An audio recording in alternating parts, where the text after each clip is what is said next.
Hello, welcome to another edition of On the Spot at myastrochris.com, and I'm Chris Taylor, your astrologer with MyAstroChris. And so this can also be found at my blog at myastrochris.blogspot.com if you want to watch it there. And so if you've tuned in before, seen some other on the spot readings, whether through a YouTube or a write-up, I welcome you back. Thanks for tuning in again.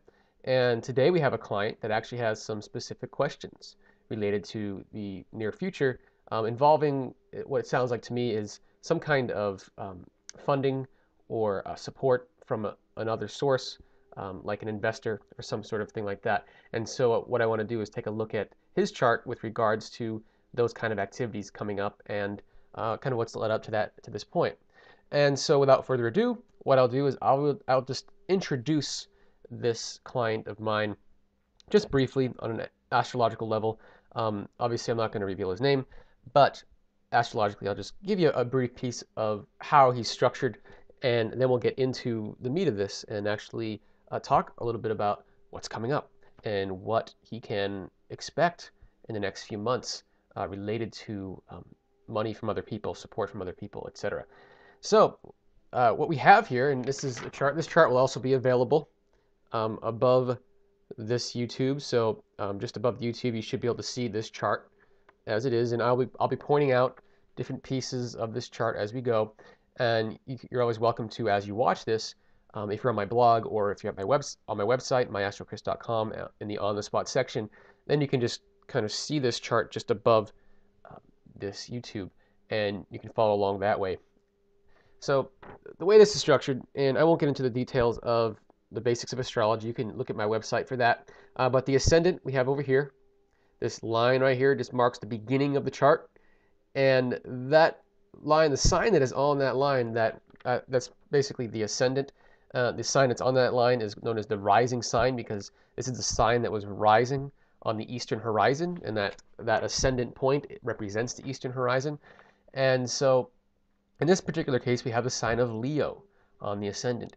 And the ascendant is our mask. It's how we approach the world, how people see us, etc., whether or not it's representative of who we are.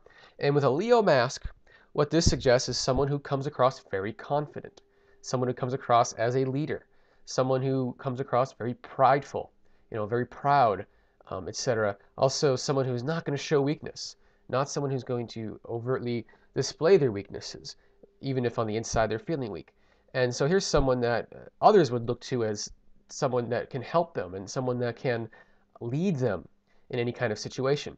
And so he's developed this sort of outward persona as a way to protect himself. It's a defense mechanism in youth, becomes a tool over time if we learn how to use it. And so over time, he's learned how to use this as a way to appear confident and to actually be confident. In the past, as a defense mechanism, this was a way to shield any weaknesses, etc. And this was how he perceived that he had to be in order to be accepted. Okay, and so that's his first line of defense. The second line of defense is represented by the moon energy. That's up here. The moon right here. In his case, it is in Gemini, the sign of Gemini. A moon in Gemini, generally speaking, what this suggests is that anyone that can get through that exterior, that Leo exterior, that confident facade, they may run up against this sort of really mentally based kind of person. So whenever this individual finds himself stressed, off center, in some way vulnerable, that's when this Gemini energy will come out. And so Gemini can be very flighty, very hard to pin down. It can be over desirous of freedom, etc. Also very much in your head. So this client of mine would come across very inspired. Leo is a fire energy, very inspired, but they may second guess themselves, going into their head a little bit. So there's a layer in there that's where this person would first come off very confident and willing to go right now.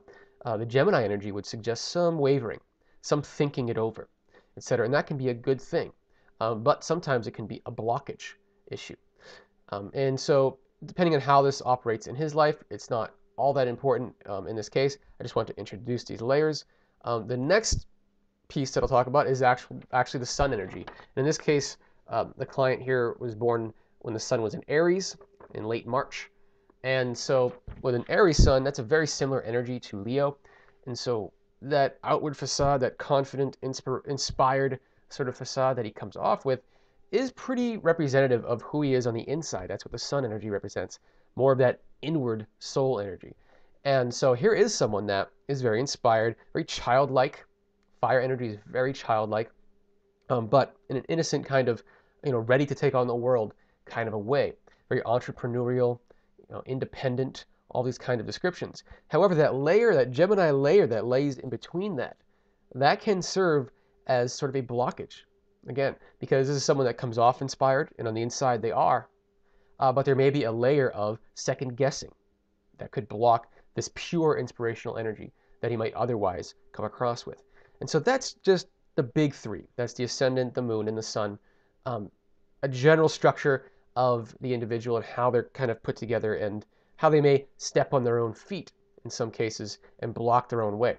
So in this case, we have someone who is at the core of it, very inspired, very fiery, very ready to take on the world, presents themselves that way, but may second guess themselves and prevent themselves from being truly authentic and inspired as they actually are.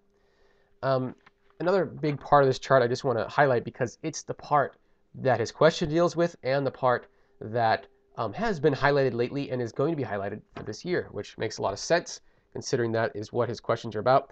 Anyway, that's the houses that represent money and resources. So that's the 8th house up here and the 2nd house down here. And if we notice these two houses, we have some activity here in the 2nd house and we have plenty of activity here in the 8th house. So money and resources are a big issue in this person's life in general.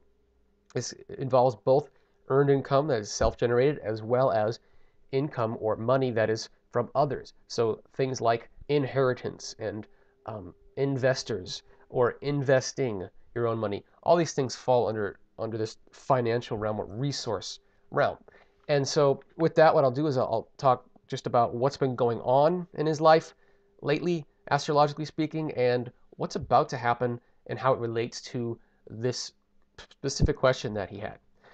So what I first noticed is that over the last few years, basically, especially going back to 2003, let's say, 2003, 2004, when the planet Uranus, which represents revolution and change and abruptness, etc., it entered his 8th house of other people's resources.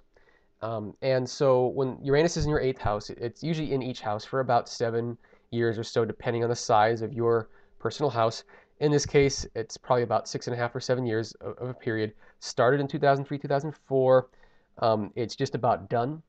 But so this entire period, everything in his 8th house, as well as those things in his 2nd house of earned income, have been under fire. And so around that 2003, 2004 period, this would have been a time when investments or ideas for investments, quick, abrupt changes, things would start to brew on some level.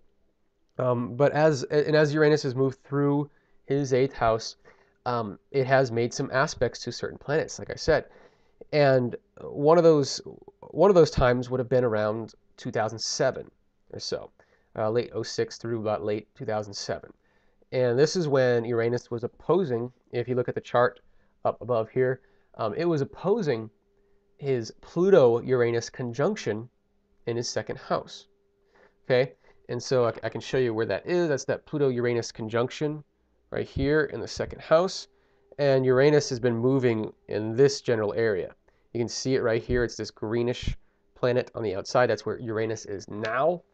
And so that's what we're talking about when I mention Uranus moving to the 8th house. And so around late 06 through late 07, that Pluto-Uranus, that conjunction, which is a generational thing that people born in the mid to late 1960s, like this individual, had in their chart. And it represented a time on a bigger level of vast transformation and change. And obviously the mid to late 60s were not a quiet period when it comes to change and revolution and those kind of things.